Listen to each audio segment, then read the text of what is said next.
chapter 15 of the book of Numbers.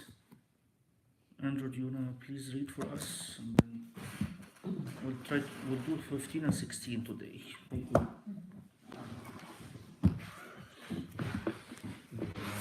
In the name of the Father and the Son and the Spirit, one God, who is the glory forever and ever. Numbers 15. Sorry.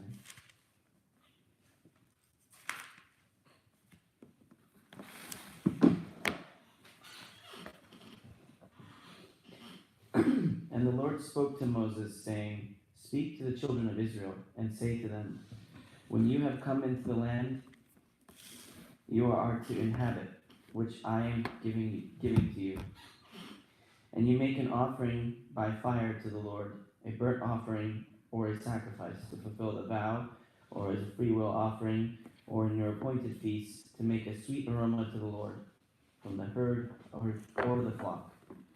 Then he who presents his offering to the Lord shall bring a grain offering of 1/10 of an ephah of fine flour mixed with 1/4 of hin of oil and 1/4 of a hin of wine as a drink offering. You shall prepare with burnt offering or the sacrifice for each lamb, or for a ram you shall prepare a grain offering 2/10 of an ephah of fine flour mixed with 1/3 of a hin of oil.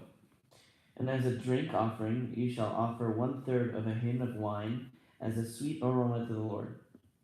And when you prepare a young bull as a burnt offering, or as a sacrifice to fulfill the vow, or as a peace offering to the Lord, then shall be offered with the young bull a grain offering of 3/10 of an ephah of fine flour mixed with half a hin of oil. And you shall bring as the drink offering half a hin of wine as an offering made by fire, a sweet aroma to the Lord. Thus it shall be done, each young bull for each ram, or for each lamb of young goat, according to the number you prepare, so you shall do with everyone according to their number. All who are native born shall do these things in this manner, in presenting an offering made by fire, a sweet aroma to the Lord. And if a stranger dwells with you, or whoever is among you, throughout your generations, and would present an offering made by fire, a sweet aroma to the Lord, just as you do, so shall he do. Okay. You're at 15 now? Yes. Okay, so let's do 15 and 16 because we'll stop there. 15. One ordinance shall be for you of the assembly, and for the stranger who dwells with you, an ordinance forever throughout your generations, as you are, so shall the stranger be before the Lord. One law and one custom shall be for you and for the stranger who dwells with you. Very, very good. I love this in Numbers 15, verses 15 and 16. Anybody can say, why is God applying this to his people and to the stranger or the sojourner that was not Jewish? Like one type of customs, one type of worship that both of you will do it. Of course, my children and anybody living among you who's not Jewish, al-gharib. So they feel integrated into the society. Good, very good. So one umbrella that integrated and means that the Jews accept other people to be with them. That's basically not giving the idea that we have our worship, get out of here. If the person believes, God is giving him, although he's not of Jewish descendants, to do the same worship. That's big deal, is that although the Hebrews are the ones who will be revealed to them the oracles of God and the laws and the worship, but if somebody who's not a Hebrew and living among you peacefully, we're going to absorb him. How is that applied in the New Testament? Which is symbolized by anybody who's stranger among you, he's going to do exactly the same customs, not less because we're not going to give him like a smaller portion because he's not Jewish. So how is that applied in the New Testament? How is that a symbol of the New Testament? Who got amalgamated into the church that was Jewish originally? Because Christ was Jewish, the disciples were Jewish, the 12 mainly. These are the core. So who got integrated into the church that was not Jewish? Gentiles. Exactly. So when you read chapters like this in the Old Testament, you feel, oh, this is so boring. This is like wine and animals and these measurements. It shows the articulation of God in detail. So when we got, for example, when we offer 5 urbanas for the lamb, we should say, oh, why do we care about the lamb? We should just offer anything. Why not 6? No, there is certain organization, even if we lost the meaning of it with time. I want us to alert ourselves that Egypt, because of the persecution, the number one priority to the people is the survival of the liturgy. So I'm sure we lost a lot of contemplations that were reasoning in the liturgy, and it was forgotten because the main church was like study, repeated, pass it on. We just need to survive. And I think there is the dark ages under the Ottoman Empire, and we had Islam coming in under Amr ibn al-As, and then the Caliphates, and then the Umayyads, and then the Abbasids, and then the Ikhshids, and then the Fatimids, and then the Mamluks. One dark thing after another, and the number of Christians are dwindling, and the churches did something miraculous. We have to start praying in Arabic. That's a very, very brilliant decision. When did that happen, you know? Good, I think towards the 10th century. Towards the 10th century that now it became dangerous. The reason is that I think in the 13th or 14th century, there is theologians that started appearing writing in Arabic. Maybe it's later than that, because theology now has to be taught in Arabic, not in Coptic. So there is major theologians that actually, St. Athanasius and St. Cyrillus from Egypt. So where are the Egyptian theologians in all of these ages? They are done, like Sawiris ibn al-Muqaffa and Bassat, but the writings were not, of course, copied and sent easily, and everybody is just about survival mode. We're not about delving into theology. We're about like study the liturgy, repeat it, study the liturgy, repeat it. And it was brilliant that we're going to lose our children to Islam if we don't pray in Arabic. And it's very tough because English here, for example, is not an invader language. It's the language of the land. Arabic is very tough to switch to because it represents another theology that's trying to kill yours. So it's عشان كده, and you can relate when you get ordained. They tell us in the monastery, pray these parts in Coptic, don't do it in Arabic. And you can see these are the traces, like the institution narrative, do it in Coptic. The calling upon the Holy Spirit, the epiclesis, do it in Coptic. And you can start seeing why this is passed on from in the monasteries, that the parts that have very strong work with the sacrament, it was hard on the Coptic culture to do it in the language of the invaders that feel were polytheistic. So till today, they will encourage certain pieces of the liturgy. If you do the practice in Egypt, do these parts in Coptic. But They said they cut off their tongues, I thought. cut off their tongues, carried heavy burdens. It was ruthless. But we're the only church that moved the mountain. So, and God's grace will be successful here as well. But God's if we word. look at other cultures, like for example the Persians who resisted Arabic and insisted that they keep their language as a form of identity, as a great national pride. I mean, did they get it wrong? Or No. it seems like they got it right. I mean, they were willing to, and I guess the people that were trying to take over, they managed to ultimately say, okay, you can keep your language, but you need to accept this religion. I think it's different grace in different areas. Like the Armenian, for example, Armenian kept their language, but they focused on schools more than churches, and that's a very good focus because they can enjoy that the kids understand the liturgy in Armenian because they go to Armenian schools. Egyptian culture is different. Once we get anywhere, we need a church. We didn't focus on schools because we're already accustomed to going to Islamic schools, English schools, British schools, whatever it is. We have the church and we have the school. The school was not our source of religion. Although I went to Catholic school, so we had liturgy, we had masses in it. But but that's the exception. You go to schools of the government, it's an Islamic school. Sorry, it's a secular school, but you don't have liturgy, you don't have any. So our culture was the school is separate from the church. In the Armenian, it's integrated. So when they immigrated here, their number one focus is to build schools, not to build churches. So we can keep our language, we can keep our heritage. I feel it's a God's grace with the Persians, with whoever. Us learning Arabic made us very, very well fit to understand what's in Islam, what's in the Quran.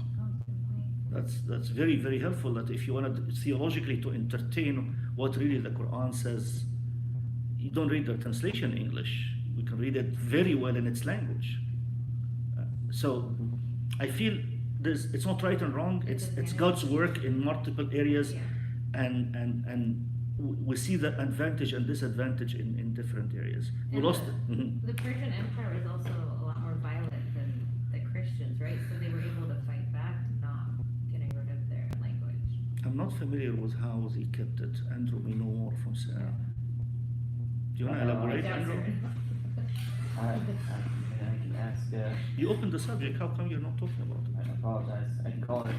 I'm sure she'll have. Sarah knows more Would about love to the know Coptic how they church kept than it. the Persian. That's actually very true. I think she knows more about the Coptic Yeah, church than her own. she does. She really does know more about the Coptic church.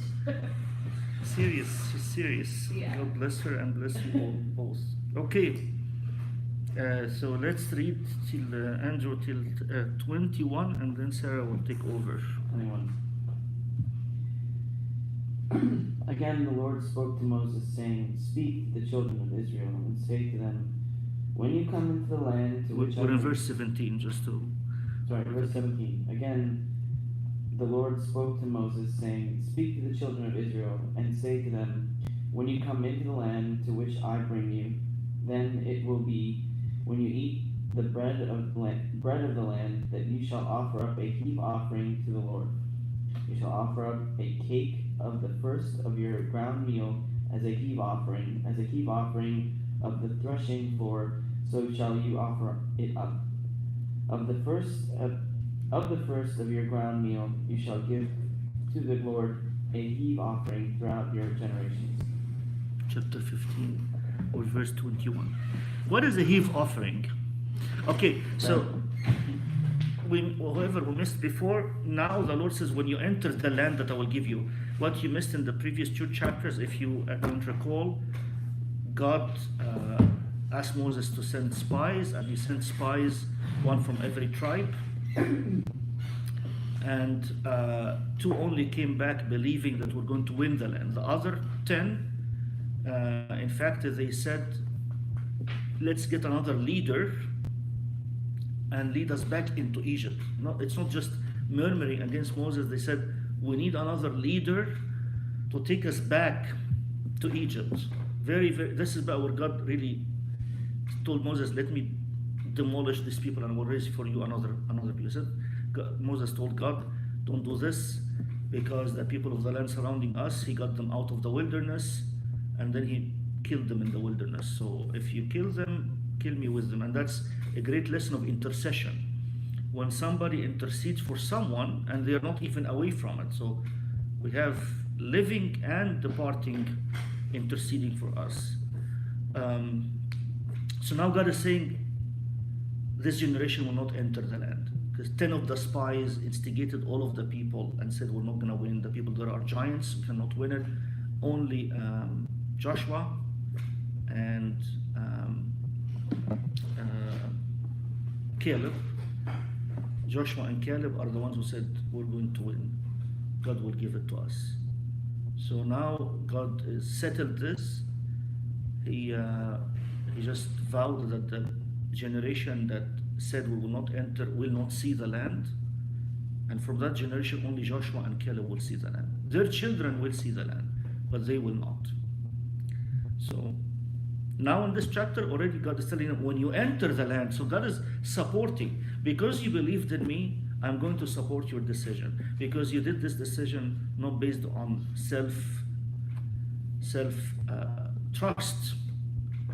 And you not only said, let's try, no, you said, God will give us the land. then you will get to see it. And now, from now on, God is going to tell them what do they do when they get into the land. So it means that He will support them.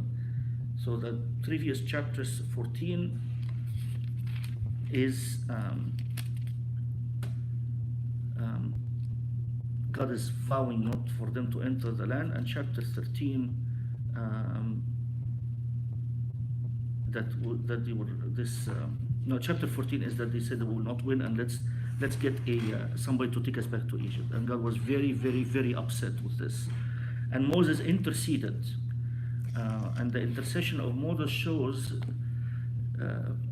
that, like Mary, like whatever He tells you, do it.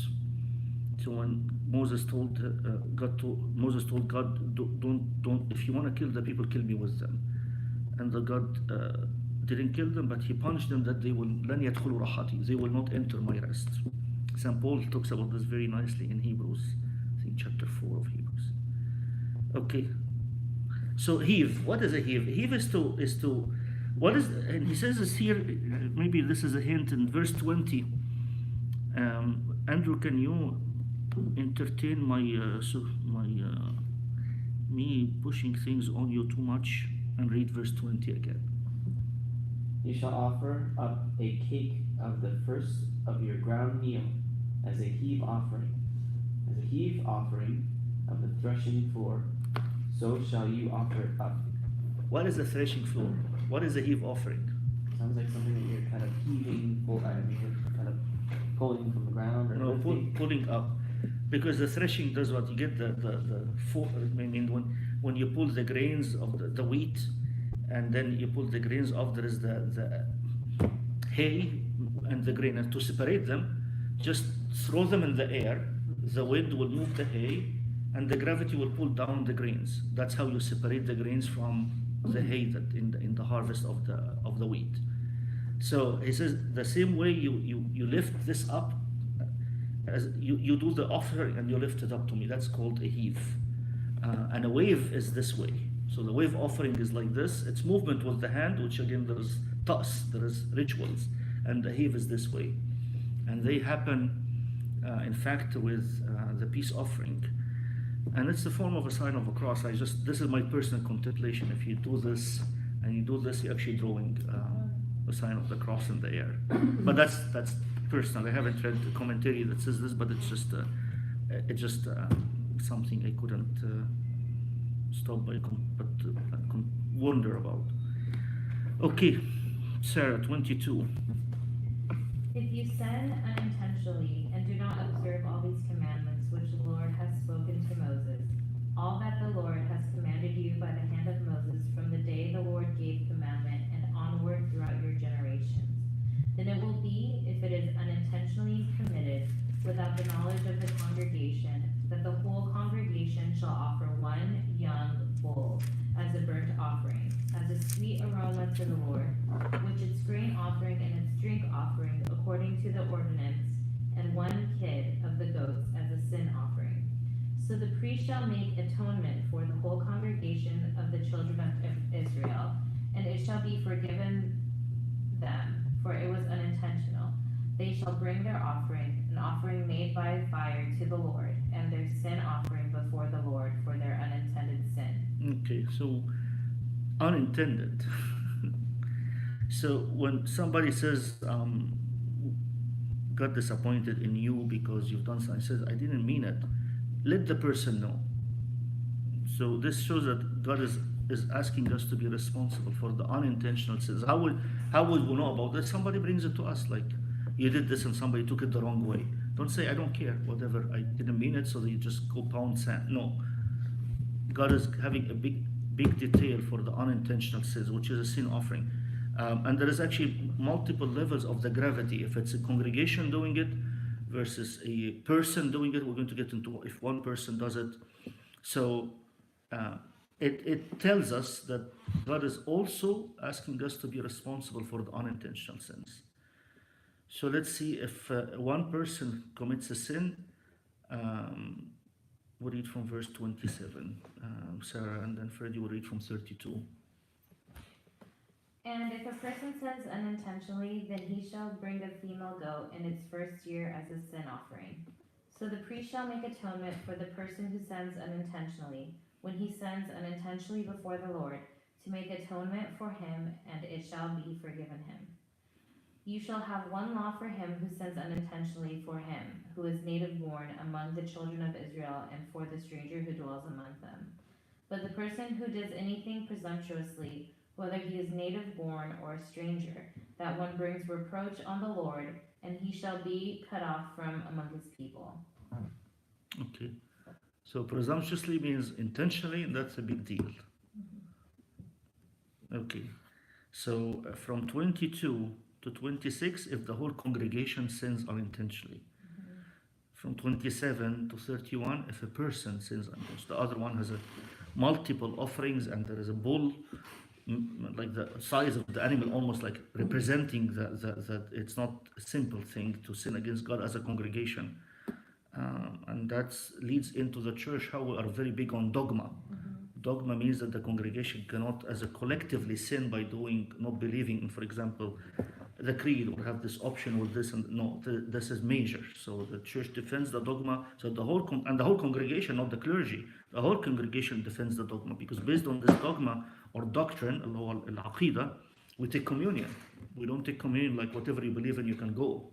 No. There are certain things that are clear. There are certain things, of course, that can support different. Like if somebody says, "I think the angels were not created in the first day; they are with something in the second day." Okay, there's nothing really hardcore evidence when exactly were the angels were created. But if you say that, if you have any qualms that the message of the incarnation came by an angel, that's dogmatic. That is not like maybe, because it's the Archangel Gabriel, or who announced the resurrection, that's Archangel Michael. These are in service of the congregation related to the salvation. They are أرواحا خادمة للذين يرثون الخلاص. They are fiery spirits that serve those who will inherit salvation. So the angels are in our service. So things can be maybe, we can live with the maybe, can be by consensus, but things cannot be by maybe, which is dogmatic. And there's many other examples like this, which is like how long did Adam and Eve stay in the paradise before the fall? Who knows? Nobody can know. If somebody did the research and says, if I calculate this or whatever, it's an opinion. It will not affect the salvation. Okay, let's come to this poor guy who will decide to increase his business. He's going to be reprimanded.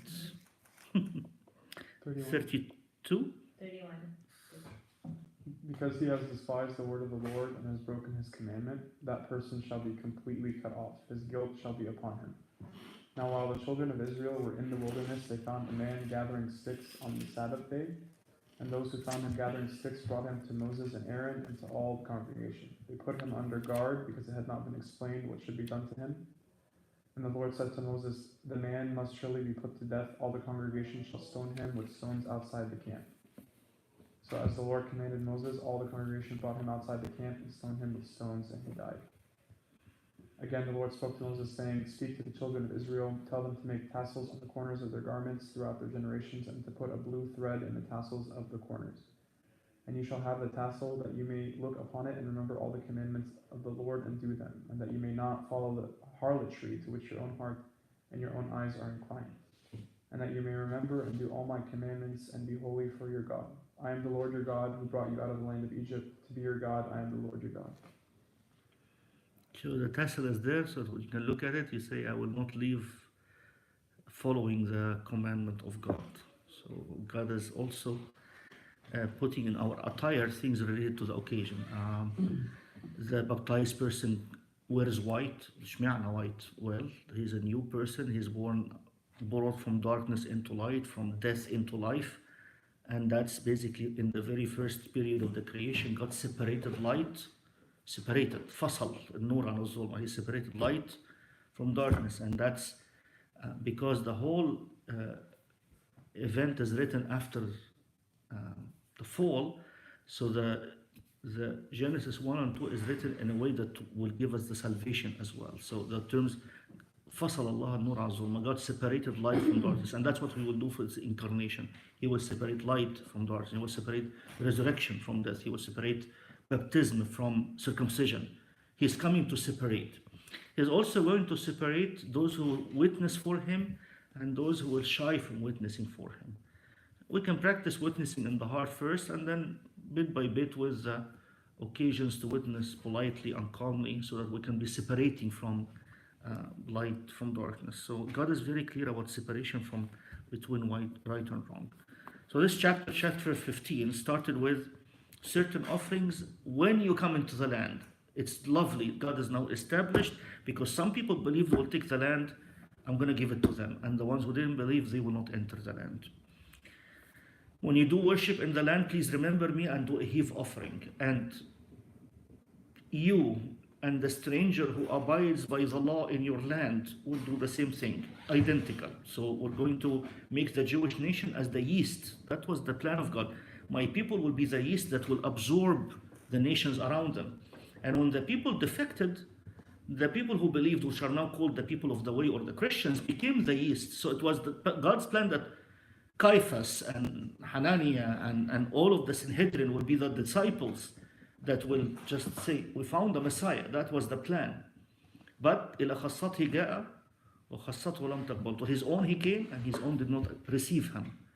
But if you imagine, God's idea was to move all of the Jews into Christianity, or into Jews for Christ, Jews for the Messiah, Jews who believe in the kingdom of heaven, Jews who now are saying the services like the Samaritan woman that got the first clarity how the New Testament will be, that those who worship God, it doesn't matter whether Samaria or Jerusalem, it will be by the Spirit and truth. So God, that was God's plan, and that's why He came from within them. Now, as Christians, now we have the same awesome responsibility that we don't deviate from salvation.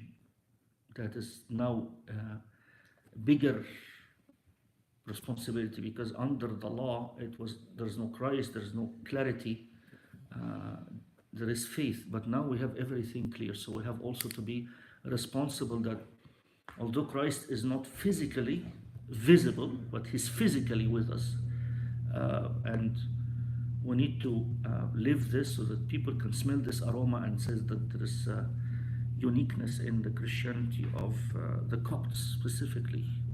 Not that we're better, but we can be great marketing for a genuine faith that people are looking for. Some people are looking for, and they don't know about its existence. Abuna, the tassel for verse 39 that sort of is a reminder to not break the commandments of God. Could that be compared to baptism, where they're given the red tassel with the white as also a reminder to Very no cool. longer? That's very cool. I just realized Nice. the tassel imagery. The tassel imagery is you like the red color. It's Yes, very I love good. red. Red and white, resurrection and crucifixion. The red tassel is in fact for what Rahab did to save the people. So Rahab dangled the color is said a scarlet rope. So when the people will take all the Jews, when they take all over Jericho, this is in Joshua 5. When they see this red, then that house will not be affected. That's what the spies promised Rahab. So said, for your family to be saved, hang from this window this red scarlet. So the baby wears this salvation sign, which is the blood of Christ.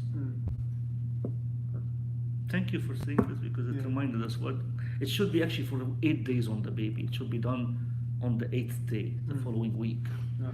But for practicality, it's done the same day. Wait, why the 8th day? Because it's the circumcision. The baby gets it's replacement of the circumcision. Okay. So in the 8th day, Christ was presented and He was circumcised, and then He gets the name Jesus. Same thing for St. John the Baptist. He gets circumcised and then he gets the name. Simeon is in the 40th day, which is the fulfillment of her purification, and she goes into the temple St. Mary. So that's not the 8th day. Mary met Simeon, or Simeon met Christ on the 40th day. You let your servant depart in peace. Wait, can I ask a general question too about baptism? Because I get it asked, and I keep forgetting to ask you. But why is there the difference between the days between a girl baby and a boy baby? for It's baptism? something from the Old Testament. Do you have the verse, or do you know what area? It's in Leviticus, but I have to look for Okay. it.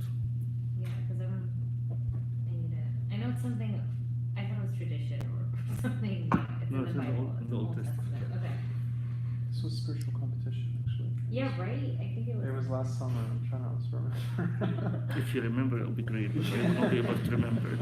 Yeah. Okay, chapter 16. Back to Andrew. No, was it Andrew first? Yeah. Yeah, Andrew first. So these three rebels,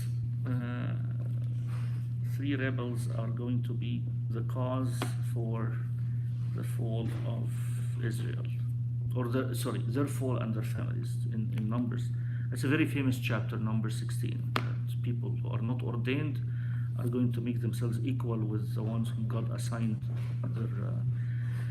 their service to the tabernacle. So let's read about them. Now Korah, the son of Izhar, the son of Kohath, the son of Levi, with Dathan and Abiram, the sons of Eliab, and On, the son of Peleth, sons of Reuben, took men. And they rose up before Moses with some of the children of Israel, 250 leaders of the congregation, representatives and congregation men of renown. They gathered together against Moses and Aaron and said to them, "You take too much upon yourselves, for all the congregation is holy, every one of them, and the Lord is among them.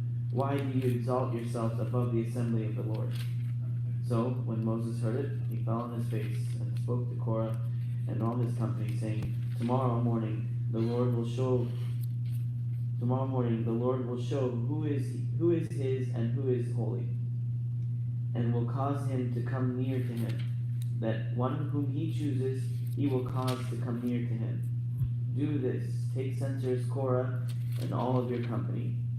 Put fire into them, put incense in them before the Lord tomorrow. And you shall be that the man whom the Lord chooses is the Holy One. You take too much upon yourselves, you sons of Levi. Then Moses said to Korah, Hear now, you sons of Levi. It is a small thing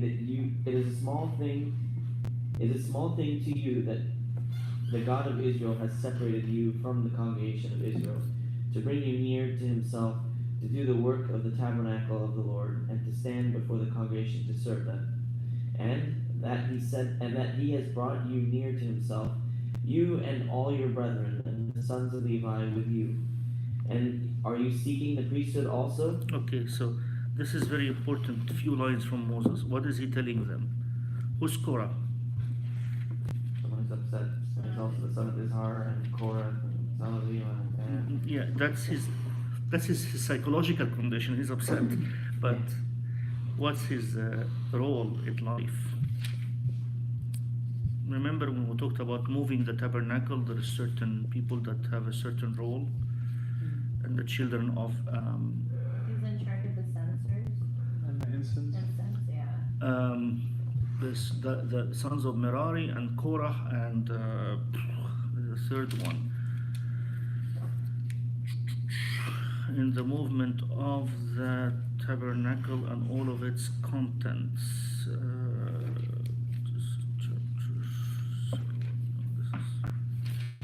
Let's see the chapter because we had it. Who moves what, and they are under the supervision of the children of Aaron. In the movement, when I had it in my handout, but we'll find it.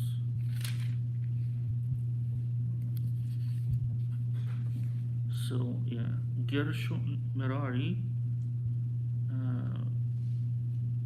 work with Ithamar, and Kahat. So we have Korah and Kahat. No, this is the children of Kahat. So Kahat, son of Levi, and there is Merari, and there is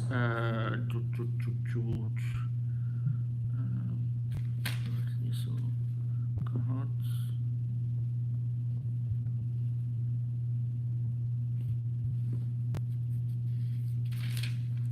Sorry, bear with me.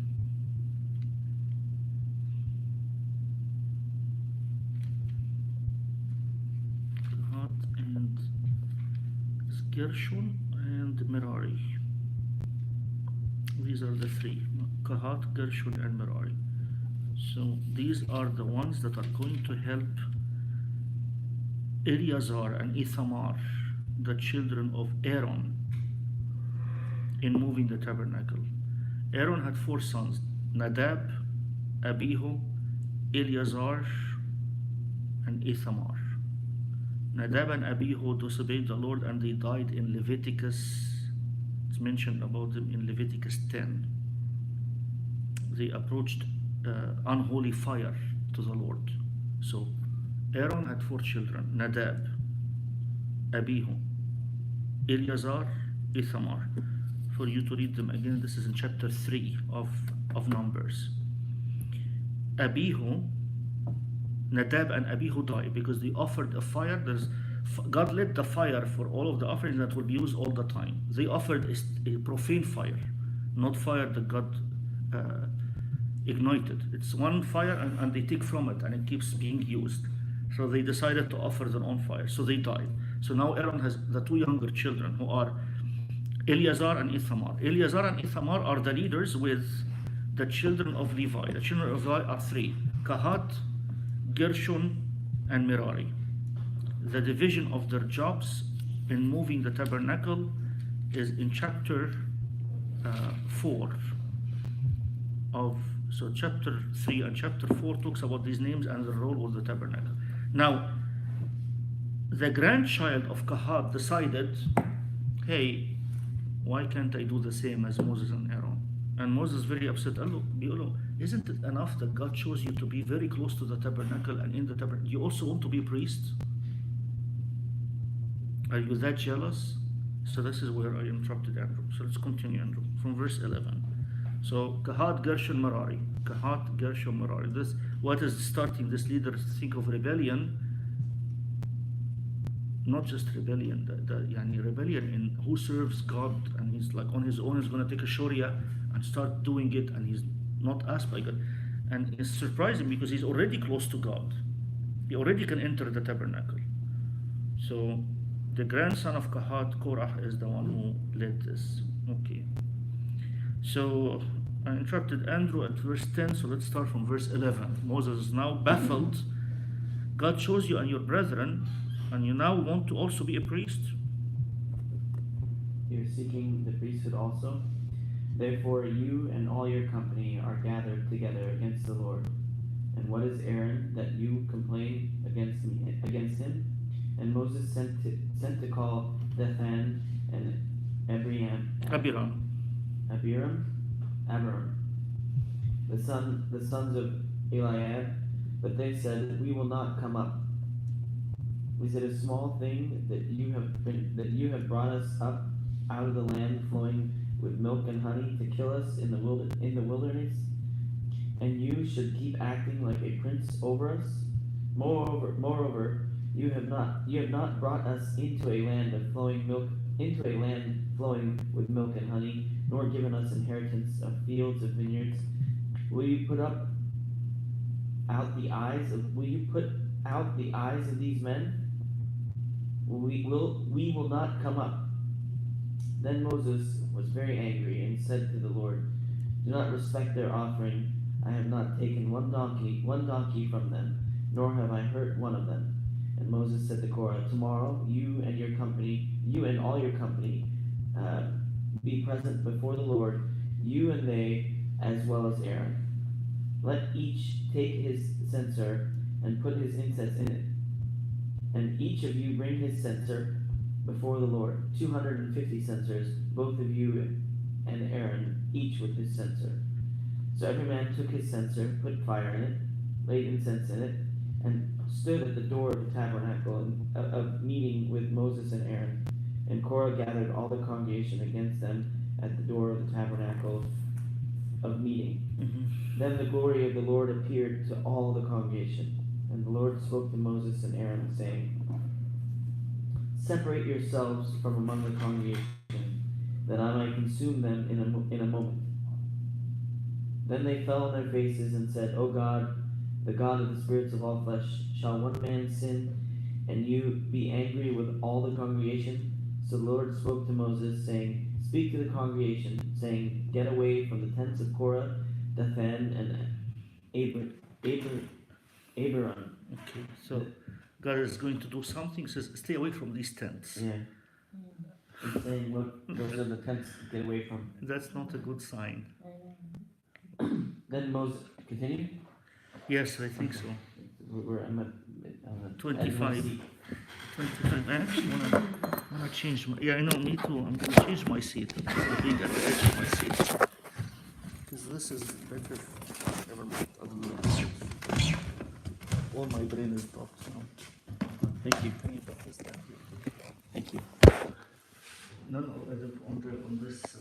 Sure. Just to look this way. Can't wait for me. Sure. Then Moses rose and went to Dathan, and Abiram and the elders of Israel followed him. And he spoke to the congregation, saying, Depart now from the tents of these wicked men. Touch nothing of theirs, lest you be consumed in all their sins. So they got away from around the tents of Korah, Dathan, and Abiram, and Dathan and Abiram, their wives, their sons, their little children. And Moses said, By this you shall know that the Lord has sent me to do all these works, for I have not done them of my own will. If these men die naturally like all men, or if they are visited by the common fate of all men, then the Lord has not sent me. But if the Lord creates a new thing, and the earth opens its mouth and swallows them up with all that belongs to them, and they go down alive into the pit, then you will understand that these men have rejected the Lord. So what is happening here? He told everyone to get away from those three because their tents and their camp. It sounds like the earth will open up and swallow them. Sorry, you go ahead. Yeah, it seems like they're about to get demolished. But who proposed this? Moses or God? Sounds like Moses. Moses did. Why? Is he offended personally? I think. I mean, this personal offense to the house of God being trampled upon. I can be very zealous, but how to be zealous? That's the key. Swallow you. But here, what they did is complete disdain to God, complete ignorance of. I was given a gift to serve next to him, and now that's not enough. I want to be also in the priesthood. He's jealous of Moses and Aaron. Actually, it's Aaron who holds the censer, not Moses. So God said that, Moses said that this is too much what you do to God. Just want to know, for you to know how grave this is, you will go alive into the pit. The ground will open. Just for you to know how God that you're talking against is the one who put this. It's not us, and it's not for us to get famous. It's you continuously crossed your, and these homes are very close to the tabernacle. So anyway, what we learn from this is basically God's house is very serious to be holy in, and me first, because I have this more responsibility on us because we serve the Lord. Okay, Sarah, 31. Now it came to pass, as he finished speaking all these words, that the ground split apart under them, and the earth opened its mouth and swallowed them up, with their households and all the men with Korah with all their goods. So they and all those who with them went down alive into the pit. The earth closed over them, and they perished from among the assembly. Then all Israel who were around them fled at their cry, for they said, Let the earth swallow up also. And a fire came out from the Lord and consumed the 250 men who were offering incense.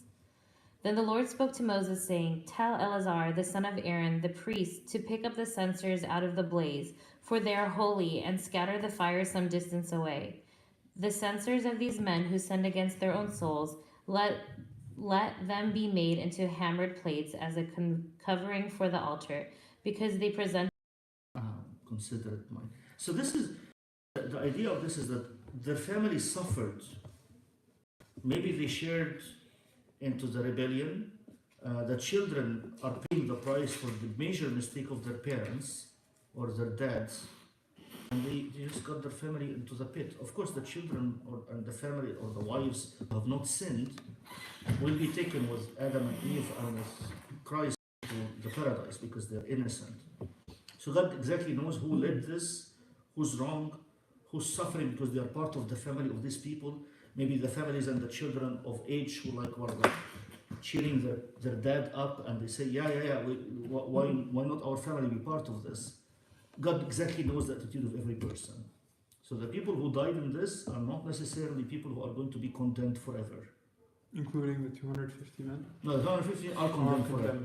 Yeah. But the children, depends whether these children, if they are in age, the teenage time, or they supported their parents in doing wrong.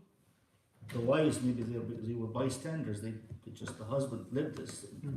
So God exactly knows every person's attitude about this. Okay? So not everybody who goes down to the pit stays in the pit. Children that were in the flood are in paradise. They are not evil. What do you think that, as a result of life being so simple during this time, that it had, and this sounds extremely crass and heartless, but do you think that the value of life was less at that time because it was so much simpler? Not as complicated as our lives, as we make our lives to be right now, right here. And so maybe as a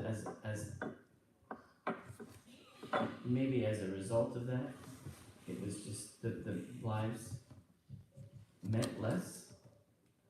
And I know that sounds extremely cold, but He would have said these are people that are living to eat. It's almost, and I recognize that the same applies to our own lives now, but they live. It's just a day to day.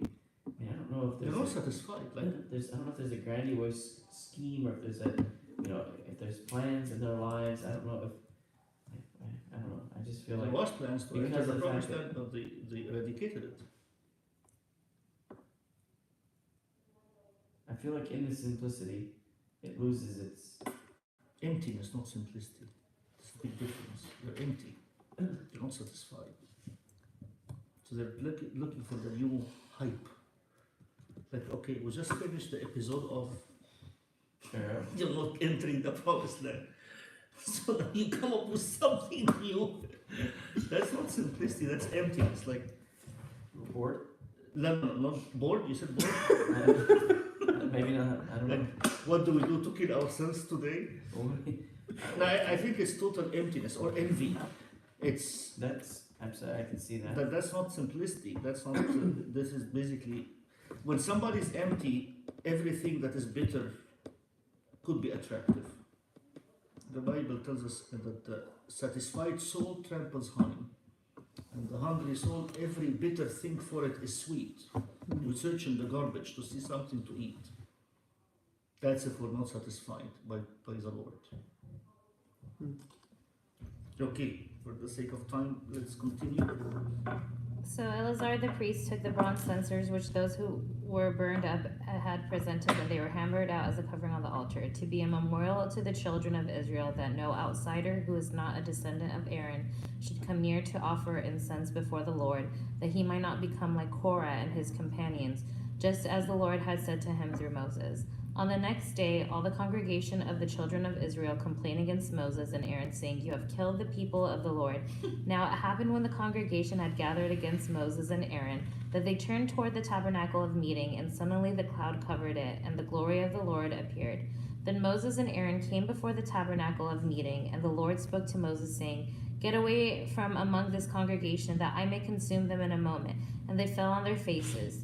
So Moses said to Aaron, "Take a censer and put fire in it from the altar, put incense on it, and take it quickly to the congregation, and make atonement for them, for wrath has gone out from the Lord, the plague has begun." Then Aaron took it as Moses commanded, and ran into the midst of the assembly, and already the plague had begun among the people. So he put in the incense and made atonement for the people, and he stood between the dead and the living, so the plague was stopped. Now those who died in the plague were 14,700, besides those who died in the Korah incident. So Aaron returned to Moses at the door of the tabernacle of meeting, for the plague had stopped. Wow. Yeah. So 14,700 plus 250, and the women and children. And this is like Christ. The plague of death is moving on the people till Christ came. The plague stopped. Take the censer quickly. Christ, I need to be incarnate. So the plague of death does not sweep everyone. So the hidden typology here. Moses tell Aaron, "Ilhaq," just God gets very compassionate when he sees the censer offered to him. This is really amazing for the whole New Testament. It's all of the worship is worship of incense. The animal sacrifice is stopped. The worship is in the form of incense, and the priesthood of Christ and the Holy Spirit comes. But you see this like dynamic thing where the plague is killing people, and Moses sitting like Aaron. Moses cannot take the censer. He's not ordained the high priest. Take the censer, offer to the Lord, because Moses understands God very well. If he sees some holiness, if he sees something prayerful, if he sees us coming to the liturgy with pure heart, if he sees us changing he will stop. Any plague will stop. And he's the censer, he's the call. The censer is the symbol of the incarnation. That the presence of it stopped the plague of death. Now we are not in death, we are in a state of the plague. And that's actually Athanasius and St. Cyril call it the disease, call it, or the incarnation is the vehicle that God took in order to pass through death, because God doesn't die, so he had to be in a vehicle, which is the human nature. Through that vehicle, he went through this and stopped the plague of death. By death. By death, he overcame death. So, we'll stop here. Glory be to the Lord. Thank you, one God. How were they complaining to Moses as if he was the one who opened up Open that door. the earth or the ground? He suggested, Moses suggested that it. to show that God is really truly God, then he can do something. Should I stop it? Sure, he can do something really that he can open the ground and